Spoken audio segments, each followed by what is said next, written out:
Tamu and Green. And I'm Brianna Gardner, and welcome to another episode of Project Breakdown. So today we'll be breaking down our Urban Farmhouse project. This project is located in San Francisco, California, inside of a condo building, and actually encompasses a few different spaces in the great room.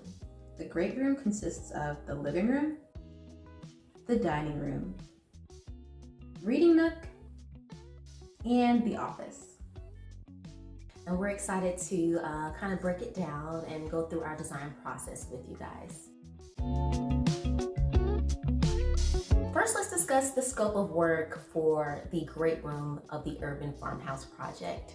So this project was a light renovation, mostly furnishing and decor for this project, changing some light fixtures.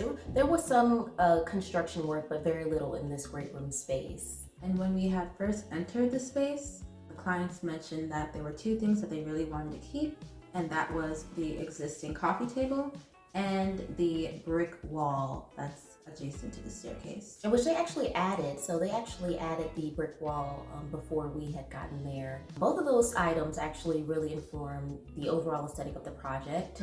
The brick wall kind of gave that urban industrial feel, and then the coffee table quite literally says farm on it, so it gives that farmhouse aesthetic. So that's kind of where we got the name Urban Farmhouse, and that carried throughout the entire project, the great room and beyond. When we started this project, our clients didn't have much existing furniture that they wanted to keep anyway. And the way that the space was laid out had an awkwardly placed fireplace. Yeah, the fireplace was centered to the space, but not necessarily the living room. It also separated out where the dining room would go. And it left a small area that's like right in front of the stairway. And it was a little awkward and it really needed to be addressed. Yeah. It's weird because the fireplace actually looks like a television. Yeah. But the media for the great room was actually next to the dining room space. And our clients actually had an existing media console that we just ended up keeping. And that really kind of determined where, like, the direction of the living room furniture. In addition to that, there was also a space next to the kitchen that was kind of off of a den that we did separately. We'll talk about in a separate video. So there was just like a empty space there. We decided to turn into an office space. We actually decided to do a sectional sofa, a bumper sofa in this case. A bumper sofa is a type of sectional sofa where one end of the sectional is extended, creating a large, oversized chaise lounge that resembles a bumper or a thick cushioned armrest. We faced it towards the media center. We put a little accent chair off the fireplace. And that kind of addressed the kind of awkward layout.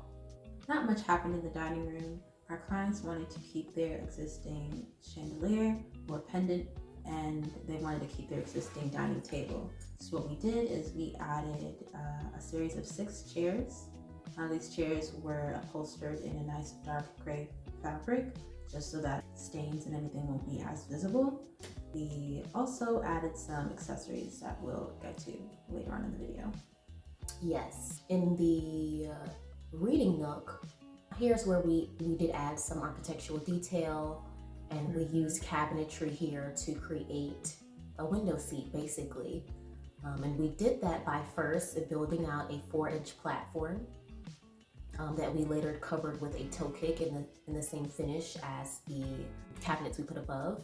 I believe we used 15-inch high cabinets. We also did a bookshelf on one side.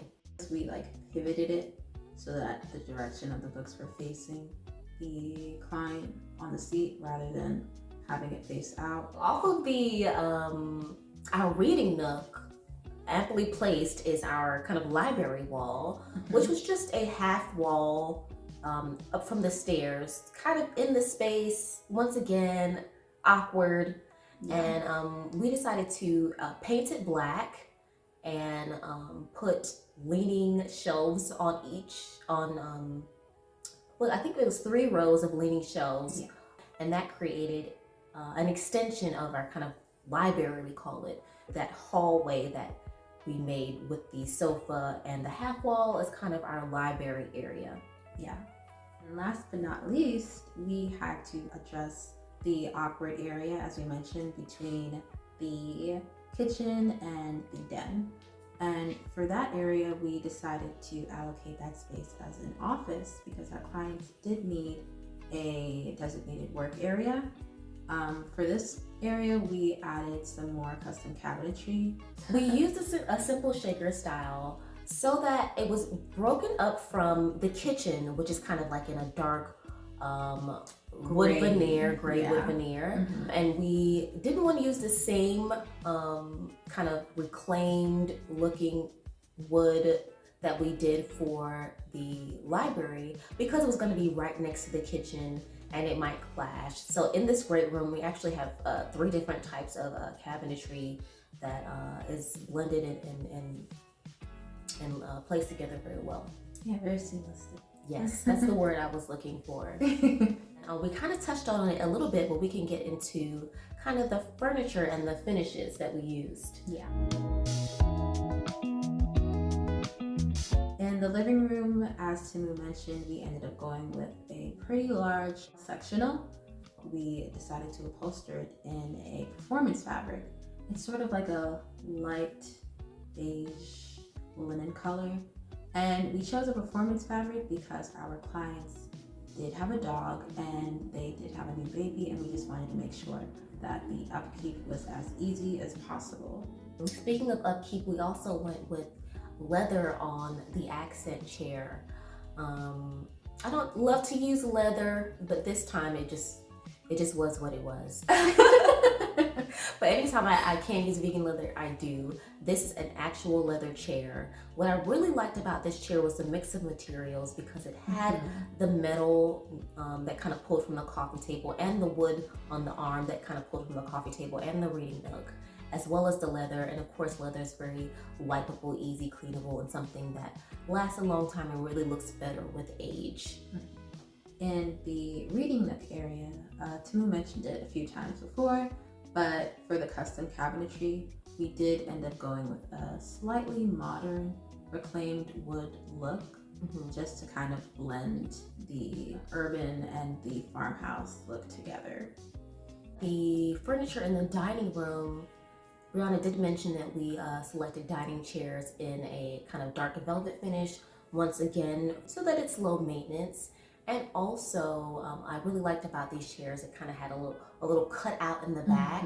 And I did like that, a little bit of negative space, since the dining area has a corner of window walls. So it just kind of another aspect of letting you kind of see through and letting that area be very open and airy. We can also discuss the drapery panels. We went with a linen drapery panels, a little bit warmer than the sofa, a beige linen on the windows, sheers, so it still lets in light. And we also did a Roman shade in the same fabric in our reading nook. I feel like a finish that really helped to pull this place together was the concrete wallpaper that we used on the fireplace wall. So that really added some architectural detail and allowed the fireplace not to just look like a drywall bump out with a black void. Yeah. And we actually pulled that same finish over to our office area and put it on the backdrop of our office space. Also in the office, we used a nice live edge desktop. Live edge wood is a slab of wood that retains the natural lines and faults on or in it. This means the rough and uneven shape and even the bark of the edge of a table or other piece of furniture is left intact. So that kind of also once again pulls in that rustic, earthy feel that we're trying to blend with our modern in this condo. Now we're going to talk about lighting and hardware. So for the living room and the dining room, We pretty much kept the existing light in both spaces. The living room had an ample amount of recessed lights, and the dining room had a pendant, as we mentioned before. Also, they have ample daylight in that entire space. But where we did get to have a little fun with lighting was the reading nook. To define the space, I would say we added this really fun sconce, a metal, very large and adjustable, so right next to the fireplace. It was very functional, flexible, and also I loved the look that it brought to the space and the way that it really defined that area. And also, speaking of the reading nook, the handles that we used for the cabinetry, those handles kind of had like a pipe look. Yeah, kind of resembled pipe fittings, which is, the kind of like industrial raw look on this kind of like reclaimed wood. So it really kind of honed in on that urban industrial vibe. We also used those same cabinet handles on the office. We liked to add the continuity between those two spaces. And also in the office, we added a picture light above a large piece of artwork. A picture light is a specially designed fixture that is mounted above or beside artwork to provide focused illumination. And we do love a picture light. Yeah, You'll see that in many projects. Picture lights. There's one above us now, and I do briefly want to talk about the library half wall. I would count the shelves here as hardware, and these were just leaning bookshelves. Of course, since we are in a walkway, we can't get regular shelves that were going to project out, 8 or 12 inches. So we just did these leaning shelves. They have a very small projection, and they turn your books less into a traditional library where the spines are showing, and so they're facing you. It's more of a display. Accessories, yeah. And art and accessories. Well, you did mention the art piece that we did purchase for the office area. Yeah. So we knew that our client was going to do a desktop monitor. Yeah. So we decided to hang art on the wallpaper. We really didn't have much wall space here. Yeah. So there pretty much no wall space here except the brick wall, which we wanted to kind of keep bare as an accent and let that be what it was. So we didn't place any art there. Some accessories we did have ordered and delivered there, and were kind of waiting for us when we arrived.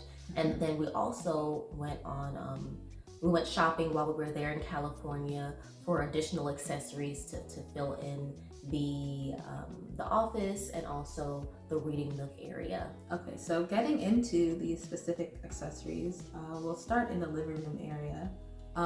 The main thing that we did place in the living room area was a rug, and this rug was abstract, traditional, pulling in a few colors because there actually wasn't much. The pillows and the rug is kind of where we bought the colors from. Speaking of pillows, initially we presented our client with some fabrics for custom pillows. Tamu had this really great one that looked kind of like bubbles and belts. It was so good. By the end, we ended up just going with store-bought pillows. Yeah, so we ended up doing like a big box store pillows, which turned out really well. I do like the way they came out. Also in the living room on the coffee table, we purchased a coffee table book. We found this really fun vase. It was almost like a Jonathan Adler knockoff, I would say, where it had the face on it. It was a black. Oh, yes. And we, I think just a home goods find. Yeah. And filled it with baby breath, which I feel like is a floral that's like looked down upon. I know, I don't get it. But I loved it here. I feel like it really gave that texture, almost like hair-like texture that the vase needed. Yeah. So loved that. And then we just had a beautiful glass vase.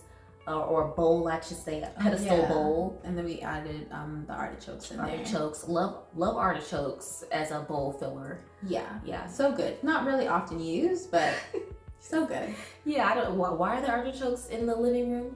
because they're pretty. I don't know. And they give, homegrown farm. Yeah, they were exactly farm to table, literally. Dining room. There was a bowl from a Cyan Designs. Yes. Beautiful bowl that kind of had like a bronze color and kind of like a strié type of pattern on it. And we did source a nice vase. Yeah, the vase, and then we put pampas grass in the vase. Yeah, and both of those were from Westwood. We kind of went with a very pared back look as far as accessorizing in the dining room. We wanted to feel very just airy and open. Yeah, and one thing that I do want to mention is that the placement of the accessories on the dining table, we did off-center it instead of putting it centered. You don't always have to place a centerpiece in the center of a table. Yeah, despite the name. Yeah. The reading nook probably had the most amount of accessories there because we have pillows, we have throws, we have a little table. We had a custom cushion for the actual bench. This is so funny. We actually flew to California. With this cushion. We did not want to. It was gonna be so much to have it delivered. Yeah. Because it was heavy, like foam. And I remember like physically carrying. Was it in luggage? Why were we? No, remember? I think there's footage. Yeah, you literally taped it, and then you taped a handle on it. Yes. And we just were trucking it around. We checked the cushion. We had it wrapped up, and we checked it on the flight, and then we literally carried it to our client's place. Yeah. So yeah, we go an extra mile, but yeah, we had lots of soft and hard goods. So the rug just went with a small jute rug, to just kind of ground define that space. And we did a library table, which I really loved. Really like a pewter finish.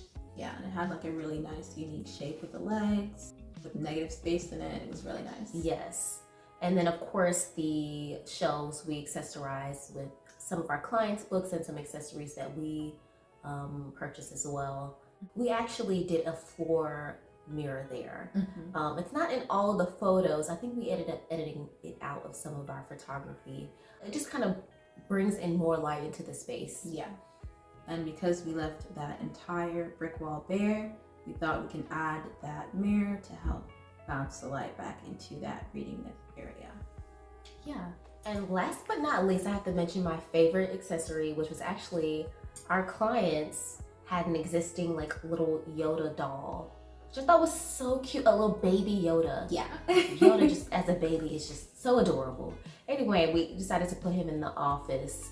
And those are just kind of those fun things that typically, so like in the office, the accessories there, they're kind of office-like. So we try to kind of stay on theme for the space that we're in, but it's also fun to just kind of throw in something fun that means something to your clients. Yeah, really personalizes the space. If you guys want a separate video on accessorizing, we'd be happy to do that for you guys. Leave a comment below if you'd like to see that. So during these project breakdowns, we like to ask 2 questions. What would you change from the project, and what would you do again? You go first. I have one. So in the office, we put the concrete wallpaper on the back wall, and it stops at the desk. And underneath that, I had a panel kind of in the same finish of the desk that goes on the back underneath the desktop. But this is a long distance project. The contractor working on the project added a base molding to the bottom of where that desk was, and it kind of makes it look like it's just a regular wall instead of a part of the desk. So if I were to do this again, I would have that concrete wall covering to go all the way down from above the desk to below the desk. Can you think of one? I would have pushed for those custom buckle pillows. What would you do again? What would I do again? The library. That whole half wall, addressing it with the black paint, adding the leaning shelves. I would do that again. Yeah, I really loved it. Yeah, it really turned it into architectural detail. Yeah. What would I do again? Well, the window seat, to use the kitchen cabinets, because those are what those were, kitchen cabinets, and create kind of a custom window seat with it. You guys, thank you so much. If you made it to this far in the video, you might as well subscribe. Yeah. So might as well subscribe. Go ahead and subscribe. Like the video. Please, yeah. Share with your friends. If you know someone who's interested, yeah, definitely share it. And then also click your notifications bell so you know the next time that we bring up another video. And if you guys had something that you wanted to see, wanted to discuss, then please write it down in the comments. Let us know how you felt about the project. And thank you so much for joining us today. And we'll see you on the next project breakdown. Bye.